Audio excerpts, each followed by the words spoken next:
friends, Assalamualaikum. Welcome back to our channel. இந்த video வந்து வீட்டுக்கு புதுசாக ஃப்ரிட்ஜ் வாங்க போயிருந்தோம். அன்றைக்கி எடுத்த ஒரு சில கிளிப்ஸை தான் உங்ககிட்ட ஷேர் பண்ணியிருக்கேன். வீடியோவை ஸ்கிப் பண்ணாமல் பாருங்கள். அன்றைக்கி காலையில் சீக்கிரம் கிளம்பிடலாம் அப்படின்னு சொல்லிட்டு பிளான் பண்ணிட்டு மதியானம் உள்ள சமையலும் காலையிலே ரெடி பண்ணிடலாம் அப்படின்னு சொல்லிட்டு பருப்பானம் காய்ச்சறதுக்காக காய்கறி எடுத்துருந்தேன். காய்கறிலாம் பார்த்திங்கன்னா இப்போ கொஞ்சம் நாளாக ஃப்ரிட்ஜில் எதுவுமே வாங்கி வைக்கிறதில்ல. ஏன்னா ஏற்கனவே இந்த ஃப்ரிட்ஜு வந்து ரொம்ப ஓவர் கூலிங் ஆகிக்கிட்டே இருந்ததுனால காய்கறி எல்லாம் அப்பப்போ தான் வாங்கிப்போம். சீக்கிரமாக கிளம்புனதுனால இருந்த வாழைக்காவை மட்டும் வச்சு பருப்பானம் காய்ச்சிட்டு சிம்பிளாக வேலையை முடிச்சிடலாம் அப்படின்னு சொல்லிட்டு காலையிலேயே ரெடி பண்ண ஆரம்பிச்சிட்டேன். அன்றைக்கி டிஃபன் பார்த்தீங்கன்னா தோசை தான் பண்ணியிருந்தோம். தோசை மாவை பார்த்ததுக்கப்புறம் தான் நானே வந்து பருப்பானம் காய்ச்சிக்கலாம் அப்படின்னு சொல்லிட்டு பிளான் பண்ணிட்டேன். ஏன்னா ஒன்றா வேலை முடிஞ்சிடும். அது மட்டும் இல்லாமல் தோசை, இட்லி, இடியாப்பம் இந்த மாதிரி இதுக்கெலாம் பருப்பானம் வச்சுக்கிட்டால் ரொம்பவே நல்லாயிருக்கும். எனக்கு ரொம்பவே பிடிக்கும் சாப்பாடுக்கு வச்சுக்கிறத விட. வேலை ஈஸியாக முடிஞ்சிடும் இல்லையா. அதுக்கப்புறம் பார்த்திங்கன்னா பக்கத்தில் வந்து சாப்பாட்டுக்கு வந்து ஒலை வச்சு விட்டேன். ரைஸ் குக்கர் வந்து அதிகமாக யூஸ் பண்ணுறதில்ல. எப்போவாச்சும் ரொம்ப வந்து சோம்பேறித்தனமாக இருந்துச்சுன்னா ரைஸ் குக்கரில் போடுறது. மற்றபடி வந்து அடுப்பில் தான் வச்சு வடிச்சுக்குவோம்.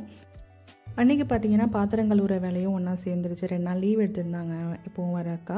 அதனால் அந்த வேலையும் இருந்ததுனால நான் வந்து சமையல் வேலையை முடிச்சுட்டு அம்மா வந்து பாத்திரம் கழுவி கிச்சனை க்ளீன் பண்ணிட்டாங்க. ஆனால் அடுப்பு பார்த்திங்கன்னா எப்போவுமே ஃபஸ்ட்டு அடுப்பை க்ளீன் பண்ணிட்டு தான் மற்ற வேலையெல்லாம் பார்க்கணும் அப்படின்னு சொல்லிட்டு அம்மா சொல்லுவாங்க. ஆனால் அன்றைக்கி லைட்டாக மட்டும் தொடச்சிட்டு சமையலை முடிச்சுட்டு தான் க்ளீன் பண்ணேன். ஏன்னா நாங்கள் இப்போதைக்கு யூஸ் பண்ணிகிட்ருக்கிற குக்கர் வந்து பழைய மாடல் அப்படிங்கிறதுனால எப்படி தண்ணி வச்சாலுமே வந்து பருப்பு தண்ணி பொங்கி தான் ஊற்றும். அதனால் சமையலை முடிச்சுட்டு தான் க்ளீன் பண்ணேன். அதுக்கப்புறம் சாப்பிட்டுட்டு மதியானத்துக்கு அப்புறம் தான் கும்பகோணம் போயிருந்தோம். அங்கே போயிட்டு நான் ஏற்கனவே ஆனால் மாடல் என்ன பிராண்டு அப்படிங்கிறதெல்லாம் நோட் பண்ணி வச்சுட்டு தான் போனேன். கடைக்கு போகிறோன்னா அவங்க ஒன்று இது புது மாடல், இது இந்த வருஷம் வந்த மாடல் அப்படின்னு சொல்லவும் எனக்கு கொஞ்சம் கன்ஃபியூஸ் ஆகிடுச்சு. அப்படி தான் அந்த பிளாக் கலர் வந்து பார்த்துட்டு இருந்தோம். கீழே வந்து ஃப்ரீசர் இருக்கிறதுனால கொஞ்சம் வசதியாகவும் இருக்கும் அப்படின்னு நினச்சிட்டு பார்த்துட்டு இருந்தேன். ஆனால் பார்க்குறதுக்குள்ளே டைம் ஆயிரும் அப்படிங்கிறதுனால பார்த்ததே வந்து வாங்கிடலாம் அப்படின்னு சொல்லிட்டு நாங்கள் செலக்ட் பண்ணதை தான் வாங்கியிருந்தோம். அதுக்கப்புறம் ஃபேன்லாம் பார்த்தோம். ஆட்டோமேட்டிக் ரிமோட் சிஸ்டம் இருக்கும் இல்லையா, அந்த இது வாங்கலாம் அப்படின்னு சொல்லிட்டு அதுவுமே வந்து செட் ஆகலை. அப்புறம் வந்த வேலையை முடிச்சுட்டு கிளம்பிடலாம் அப்படின்னு சொல்லிட்டு கடையிலேருந்து நேராக குடோனுக்கு போயாச்சு. ஏன்னா கடையில் வந்து டிஸ்பிளே பீஸ் மட்டும்தான் இருக்குது. ஃப்ரெஷ் பீஸ் வந்து குடோனுக்கு தான் போய் எடுக்கணும் அப்படின்னு சொல்லியிருந்தாங்க. அதனால் அங்கே போயிட்டு செலக்ட் பண்ண பீஸோட சீரியல் நம்பரையும் நோட் பண்ணிட்டு நாங்கள் வீட்டுக்கு கிளம்பியாச்சு. ஃப்ரிட்ஜு வந்து நைட்டு 9:30க்கு தான் வீட்டுக்கே வந்துச்சு. ரொம்ப லேட்டாக அனுப்பியிருந்தாங்க. வந்தோன்னே நம்ம ஓப்பன் பண்ண முடியாது இல்லையா, டெமோக்கு வந்து தான் ஓப்பன் பண்ணி கொடுப்பாங்க. மறுநாள் எலெக்ஷனாக இருந்ததுனால சரி எப்படியும் 2 days மேலே ஆகும் அப்படின்னு சொல்லிட்டு நான் மாமியார் வீட்டுக்கு கிளம்பிட்டேன். ஆனால் பார்த்தீங்கன்னா மறுநாளே வந்துட்டாங்க. வந்து ஓப்பன் பண்ண கிளிப்ஸ் எல்லாம் வந்து எனக்கு ஷேர் பண்ண முடியல, நான் அங்கே மாமியார் வீட்டில் இருந்ததுனால. அதுக்கப்புறம் நான் வரும்போது மீன் வாங்கலாம் அப்படின்னு சொல்லிட்டு பாப்பா மீன் கடைக்கு போயிட்டாங்க. நானும் பூவெல்லாம் வந்து மீன் கடைக்கு கறி கடைக்கெலாம் போனதே கிடையாது. சரி வர வழி தானே அப்படின்னு சொல்லிட்டு அப்படியே போயிருந்தோம். மீனை வாங்கிட்டு பக்கத்தில் நொங்கு வச்சுருந்தாங்க, அதையுமே வந்து வாங்கிட்டு வந்துட்டோம். நோம்பு டயத்துலலாம் எண்ணெய் போட்டு விற்றுட்ருக்காங்க அப்படின்னு தெரியாத அளவுக்கு கூட்டம் நிற்குமா.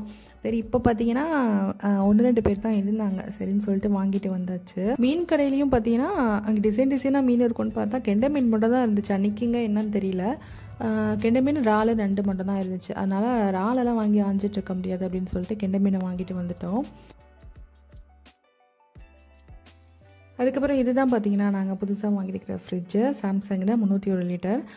இதுக்கு சின்னதும் இருக்குது பெருசும் இருக்குது இல்லையா. ஆனால் நாங்கள் செலக்ட் பண்ணியிருக்கிறது வந்து மீடியமான ஹைட்டு தான். இந்த ப்ரைஸுக்கு இது ஒரு நல்ல ஃப்ரிட்ஜ் அப்படின்னு தான் சொல்லுவேன். பார்க்குறதுக்கு நல்லா இருக்குது. இனிமேல் தான் தெரியும் யூஸ் பண்ணதுக்கப்புறம் இது எப்படி இருக்குது அப்படின்னு சொல்லிட்டு. சைட்லலாம் நல்லா டிசைன் வந்து சொரப்பான டிசைனாக இருந்துச்சு. ஃப்ரண்டில் மட்டும் தான் சைனிங்க. இதுலேயே பார்த்தீங்கன்னா இந்த வருஷம் வந்து பிளாக் கலரில் போட்டிருக்காங்க அப்படின்னு சொல்லிட்டு ஒரு மாடல் காட்டினாங்க. இதே தான், கலர் மட்டும் வேறு அப்படின்னு சொல்லிட்டு. ஆனால் நாங்கள் வந்து 3 பிராண்டு செலக்ட் பண்ணியிருந்தோம். 3ல் எது எடுத்தாலும் சில்வர் கலர் தான் வாங்கணும் அப்படின்னு சொல்லிட்டு பிளான் பண்ணியிருந்தோம். ஏன்னா அதுதான் வந்து பார்க்குறதுக்கு நல்லா பிரைட்டாக இருக்கும் அப்படிங்கிறதுக்காக. இது என்ன மாடல் அப்படிங்கிறது நான் ஆன்லைனோட லிங்க் வந்து கீழே டிஸ்கிரிப்ஷனில் கொடுக்குறேன், செக் பண்ணி பாருங்கள். நாங்கள் வந்து ட்ரிபிள் டோர் தான் பார்த்தோம். அதை வந்து நேரில் போய் பார்க்குறப்ப அவ்வளோ நல்லா இல்லை.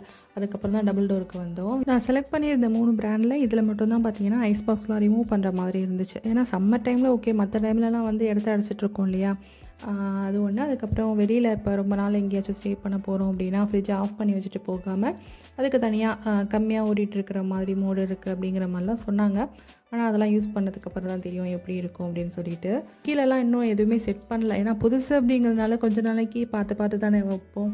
அதனால் இனிமேல் தான் அதெல்லாம் செட் பண்ணோம். செட் பண்ணதுக்கப்புறம் எப்படி இருக்குது அப்படிங்கிறத உங்ககிட்ட ஷேர் பண்ணுறேன்.